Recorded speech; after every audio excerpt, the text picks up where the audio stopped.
Buenas tardes a todas y a todos ustedes, compañeras, compañeros diputados, público que nos sigue por los medios de comunicación. También buenas tardes.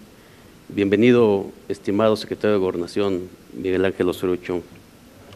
Acción y trabajo, como dice el secretario, es lo que requiere el Gobierno de la República, el Gobierno, pero también existe la percepción pública.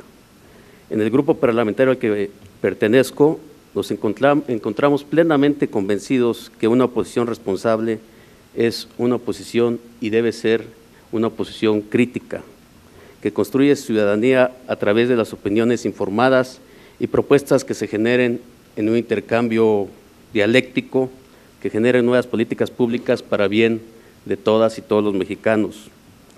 Es por ello que desde la aprobación de la Ley Orgánica de la Administración Pública Federal, señalamos que era de alto riesgo para la gobernabilidad democrática que un solo funcionario tuviera bajo su responsabilidad tantas funciones. Esperemos que no lleguemos a extremos de que el tiempo nos dé la razón. Para desgracia, será una desgracia para todas y todos. Debo señalar que después de un minucioso examen, nuestro grupo parlamentario considera que la política de seguridad en este gobierno, en muchos de sus aspectos, es copia exacta de la implementada en el sexenio anterior. Las Fuerzas Armadas siguen en las calles, solo el Ejército se encuentran desplegados más de 90,000 efectivos en el territorio nacional. Las Fuerzas Armadas han sido expuestas a la infiltración criminal y a sufrir un desgaste social innecesario, mientras los cuerpos policíacos siguen siendo hogar de la criminalidad organizada. Según cifras del INEGI, más del 70% de la población considera que la inseguridad sigue siendo el problema número uno en nuestro país. Las Fuerzas Armadas, señor secretario, se han convertido en muchos lugares del territorio nacional en el último baluarte que está defendiendo a nuestra población. Eso debiera preocuparnos.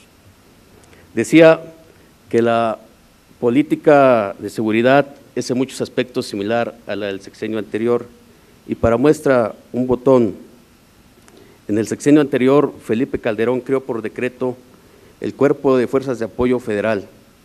Este auxiliaría a las entidades que tuvieran los mayores índices de inseguridad. Nuestro partido cuestionó la constitucionalidad de este acto, su propósito, e incluso también cuestionamos su mando. En el actual sexenio, Enrique Peña Nieto ha creado con el mismo objetivo la Gendarmería Nacional, que pasó de 40,000 elementos en la propuesta de campaña y actualmente tiene 5,000 que están subsumidos en la Policía Federal. No obstante que este acuerpamiento ha recibido un presupuesto de más de 6,000 millones a partir de 2013. La legalidad de la Gendarmería para nosotros es cuestionable y hasta ahora solo la hemos visto en algunos desfiles.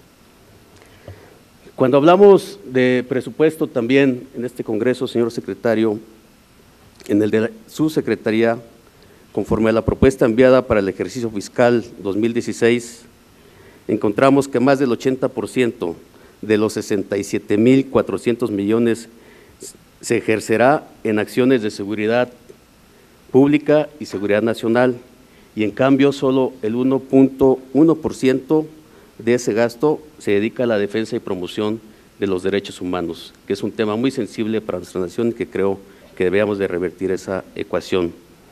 Y en la misma línea, en la percepción de gobernabilidad democrática en nuestro país, se está asignando al Sistema Nacional de Protección de los Derechos de las Niñas, Niños y Adolescentes la cantidad de 0 pesos. Me parece que este sector debiera de tener muestras de que tenemos un compromiso con el futuro del país, con las generaciones futuras y también con la prevención. Seguramente las bancadas que estamos integrando este Congreso estaremos abonando para corregir esta omisión. Según se acredita con informes de la Alta Comisionada para los Derechos Humanos de la ONU y las organizaciones civiles, artículo 19 y Amnistía Internacional, los derechos humanos de las personas defensoras de los derechos humanos y los periodistas siguen sin ser garantizados y el mecanismo para protegerlos no funciona con la prontitud y atingencia que requiere la gravedad del asunto. Además, como ya se ha señalado, las prácticas de desaparición forzada son constantes, la impunidad las cobija. El número de personas desaparecidas es alarmante y no existe una política eficaz para resarcir el daño de las víctimas. Compañeras y compañeros diputados, señor secretario, la política también, repito, es percepción. Parafraseando a la doctora María Amparo Casarts, no sirve de nada que se defienda el Sistema Nacional de Seguridad cuando se fuga el Chapo y los encargados de la inteligencia y la seguridad nacional siguen en sus puestos, la mayoría como si no hubiera pasado nada.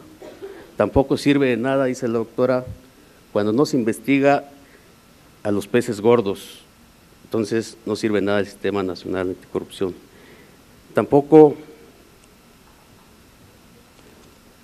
vamos a señalar otras omisiones que se han tenido y que creemos que son parte de la percepción del Estado que guarda nuestra nación. Lo que sí queremos es refrendar nuestro compromiso como grupo parlamentario, como partido, con responsabilidad, con la nación y reafirmar que la izquierda parlamentaria que representamos no espera que el gobierno fracase, porque ese sería un crimen para todas y todos los mexicanos. Lo que esperamos es que los señalamientos, las críticas que se están virtiendo en esta comparecencia caigan en terreno fértil y que continuemos trabajando por el bien de todas y todos los mexicanos. Muchas gracias.